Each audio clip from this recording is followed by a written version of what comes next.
back with part 2 with Nash and Hayley. Hello. Hey. And in this part, after reliving memory lane, obviously in Singapore and all over Asia, we have to talk about how both of you actually got there, and it was through the New Colombo Plan scholarship. And currently right now, the 2021 cohort is doing the applications. They've recently, I believe, just submitted the applications yesterday. And I'm sure both of you will remember nervousness of just waiting for the response, whether you got shortlisted or not, whether we'll be flying into Canberra to do that interview. I would just love to spend some time with both of you to tell us your experience actually flying into Canberra to do the interview, and if you have any advice for any. Okay, so this is a funny story, actually. Yeah. Okay, so I fly into Canberra overnight. I get from Perth, it's quite a long flight, maybe like 5 hours. I get into Canberra, get to the hotel, wake up the next morning. I'm like, okay, I'm going to my interview. It's going to be fine. I've got enough time. I get all dressed and ready. I'm walking down outside the hotel, down the street in Canberra. I think this is my first time in Canberra, or like my second time in Canberra, so I'm very lost. I'm trying to find where the DFAT building is. And I see this very strapping young lad in a suit, looks like a James Bond agent, like with a briefcase, waltzing down the street, and it's Nash. And I say, oh, hi, are you going for the New Colombo Plan interview? And he goes, yeah. And so I say, oh, what time's the interview? And my interview's at like 9:30. And Nash says, oh, mine's at 10:30. I'm just heading there now because I don't want to be late. And I thought, and it was maybe like 9:10 at this stage. Yeah. And I thought, oh my gosh, I'm late for my interview. So I feel terrible. I'm like, oh no, I've screwed the whole thing up. I'm so late. Look at this James Bond guy. He's so on time.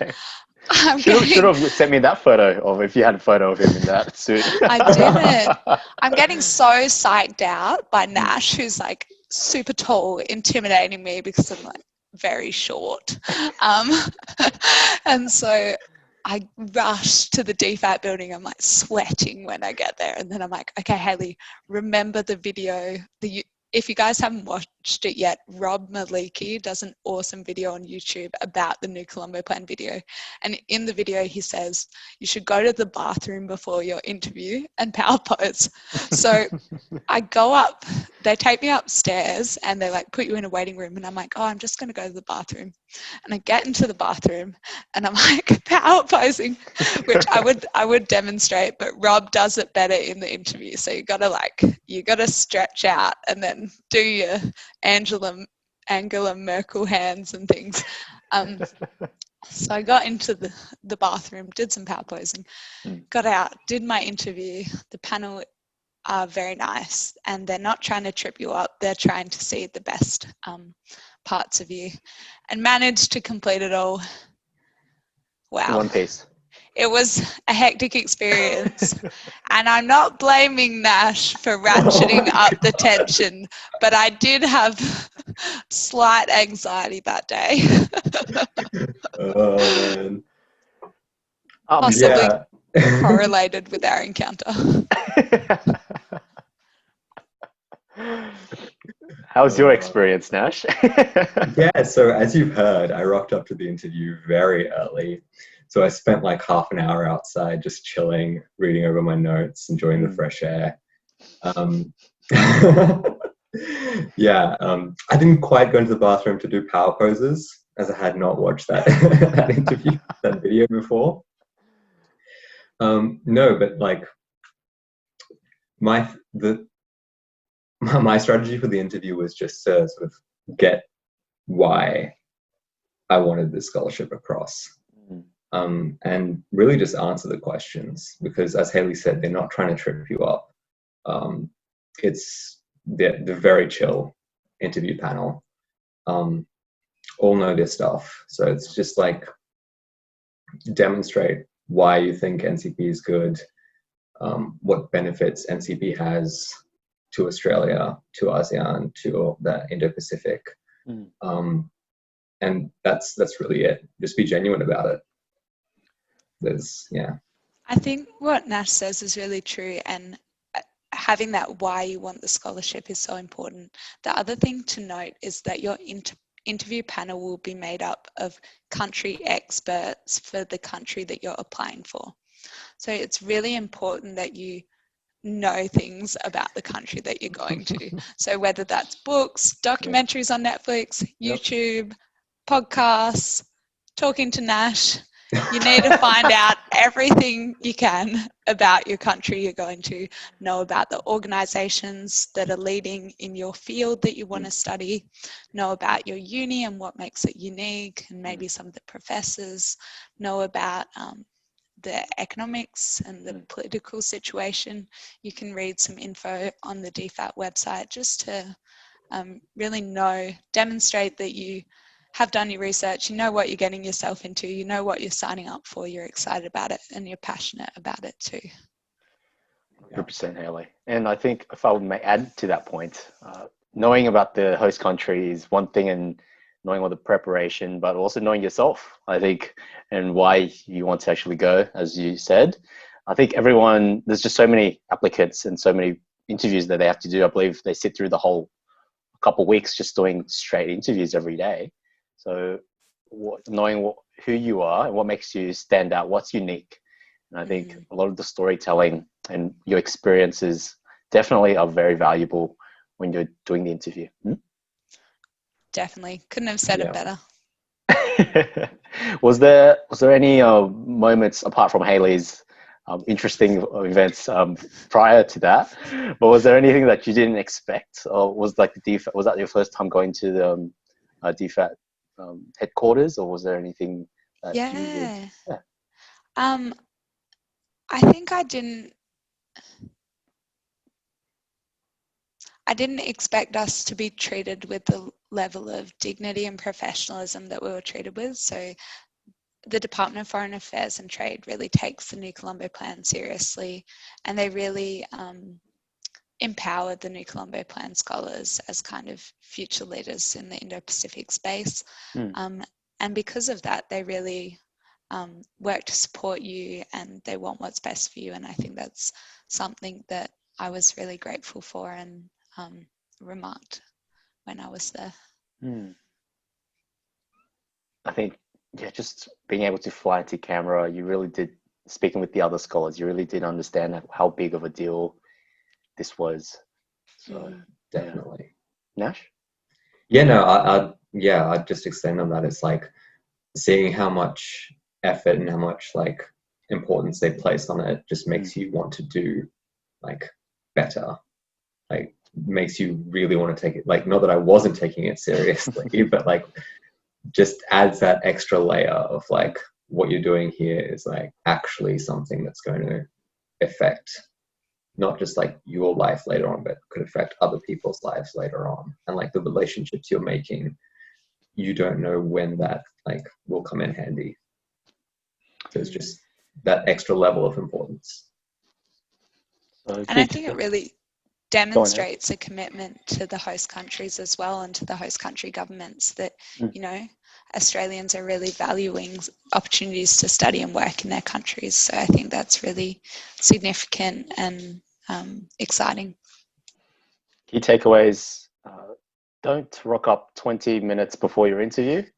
Do your research of your host country, and ping Nash on LinkedIn if you have any other questions.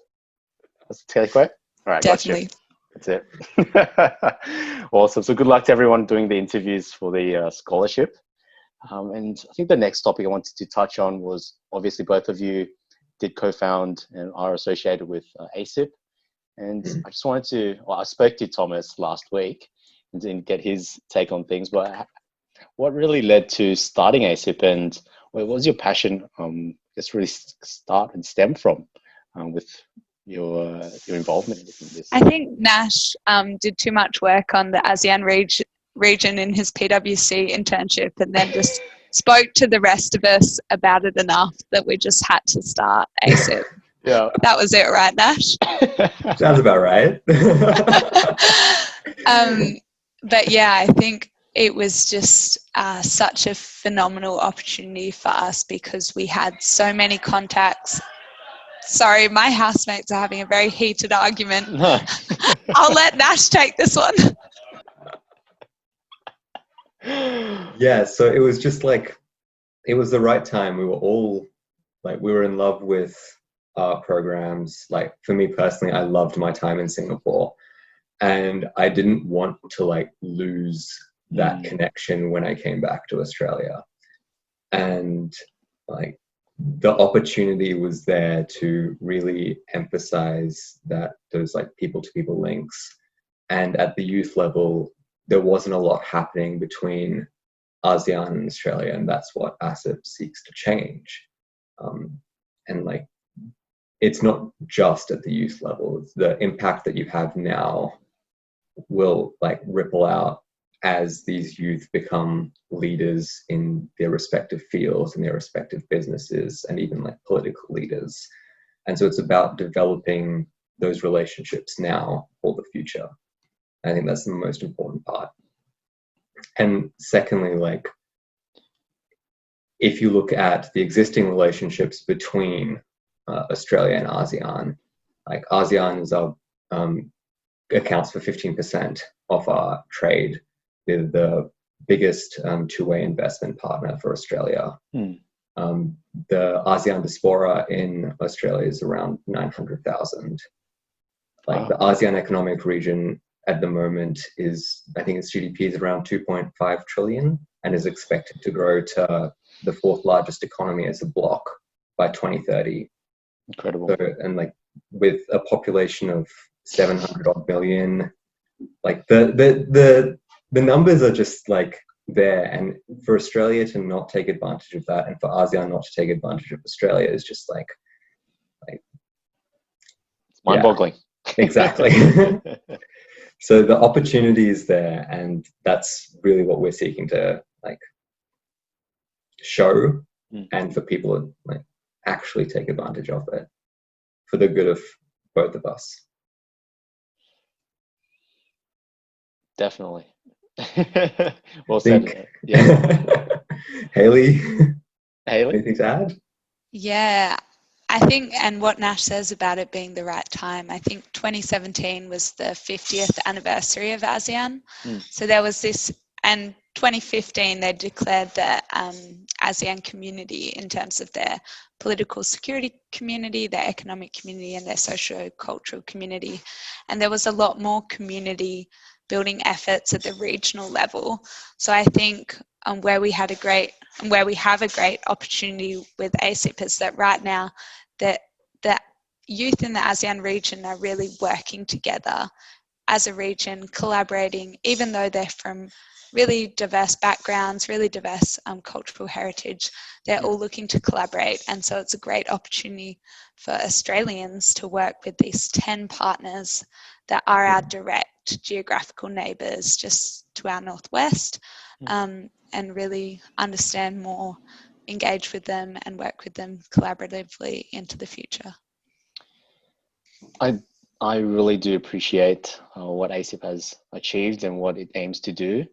I think getting 10, let's say even from our university level, having 10, let's say 10 group mates for our team project is, I mean, getting them to all do the project on time and everything is already a feat. Imagine 10 different countries, 10 different economies, cultures, histories working together is definitely very, it's definitely unprecedented. But if it is going to, I think it's, as you said, Hayley, it's definitely the right time. And once everything gets going, I think really nothing can really stop ASEAN and the Southeast Asia, I think. Yeah. And I think that's with ASIP. And did you, both of you have plugged some stuff with ASIP, but was there anything else that you wanted to share about ASIP or what ASIP is trying to do at the moment? or anything, any new current developments? So we have launched in the past few months our new membership program, which gives members access to a lot of exclusive resources, exclusive events, and flagship programs that we run. So we'd really encourage people to get involved and become members and join our community. We have some exclusive groups on LinkedIn and Facebook where we share a lot of opportunities. So like our Facebook, join our ASEAN Connect group, become a member, come to our events, meet us, LinkedIn message us, mainly LinkedIn message Nash because he's a fountain of knowledge and advice and timeliness in responding. But yeah, that would be my main takeaways. Nash, do you want to add any avenues to get engaged? Maybe write for our blog. Write for our blog. We're looking at developing our asset review piece to be like a sort of spearhead of youth thought leadership around ASEAN-Australia relations. So if you have any sort of takes on that, write for our blog, write for asset review.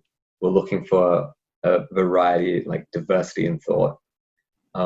And also get involved with Asset Reset. Like that's a great opportunity for youth in the region to really come up with ideas and implement those ideas in developing those people-to-people links that we're talking about. Because that's like one of the most important things in Asia. It's like you don't start a business relationship without a personal relationship. And so it's important to get that started first and get that solid.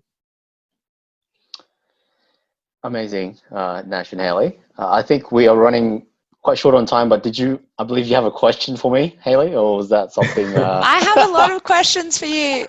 Andrew, I'm so sad. Me and Nash spoke for far too long. No. You both are the guests and the stars. I wanted to ask you, obviously you're someone, an Australian with ASEAN heritage, as Nash was saying, there's around a diaspora of 900,000 people with ASEAN heritage in Australia. I wanted to ask, what's your view on the ASEAN-Australia relationship and maybe even on Australia's internal relationship with our Southeast Asian talent? As I will try to answer that in about 2 minutes. No, that is a very interesting question, Hayley. I think for myself, my heritage is Vietnamese, and I was born here. I'm a first generation with my family being born in Vietnam and coming after the war. I think the relationship that Australia and the Asian region is I think it's developing, and it was because it wasn't as a cohesive unit, if I could even say that, in the past. And so it was very hard for Australia to really focus on the region because the focus was really, split between a lot of partners. And I think before it was very much in Singapore or the more developed nations that Australia could really, create a relationship with, and they understood because of the developed markets. I guess that's the professional answer. But for me, I think for myself and what I see for the future, as a potentially working and living overseas in the future to work, it does bring so much curiosity and knowledge, because in my household there are fragments of like Vietnamese culture. Obviously the food is there every day, not to make you both jealous, but it's just there, and the language is there. But once you actually go to Vietnam and live there for even a short amount of time, like 2 to 3 weeks, I realized how much I need to actually learn as a Vietnamese Australian. I'm sure both of you realize that as well, traveling to so many different countries and only really touching the tip of the iceberg for each country. So I think that's what gets me excited about. There's so much to learn from people in the region and people that have grown up there. And for us Australians to return that favor and to, I guess, act as a reciprocity to show them and to give them what it is or what it means to be Australian, whatever that is. There's a lot of interpretations, but good interpretations nonetheless. So I think that's what really drives me, and that's what really gets me excited. Yeah.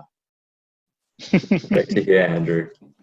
Yeah, I can't imagine what that must be like. You know, you've got the tip of the iceberg, as you say, and then going to Vietnam and feeling those signs of familiarity, but also feeling like you've got to uncover the rest of the iceberg must be, really interesting. No, yeah, and I'm sure both of your experiences. I hope today I've um, allowed you to relive a lot of the moments in Singapore and around Asia. I think one of the reasons why I actually started this series as well is that obviously you would be telling the stories and to your family and your close friends, and there's like a mutual understanding that both of you have, obviously, that all of the experiences and the stories that you've both been through. But it's just nice to, I think, sit down and just look through the photos, just to have a moment to think about what you've accomplished, because a year and a half goes by really quickly, as you can both see, but there was just so much happening and both of you have accomplished so much. So thank you so much for coming on the show and sharing that with me. Thanks for the opportunity, Andrew. Thanks for having us, Andrew. I think Nash and I were just saying, we were on a call preparing our notes, so we told the same stories. And we were just saying it's so fantastic and really, really impressive that you've started this podcast when obviously it's so hard to travel at the moment, and a lot of your cohort would be really itching to go on your programs. So I think taking this step and the amount of podcasts you've put out has been really phenomenal, and it's an opportunity to inspire more people, even though they might not be able to travel overseas or go on the program right now, to still want to do it in the future.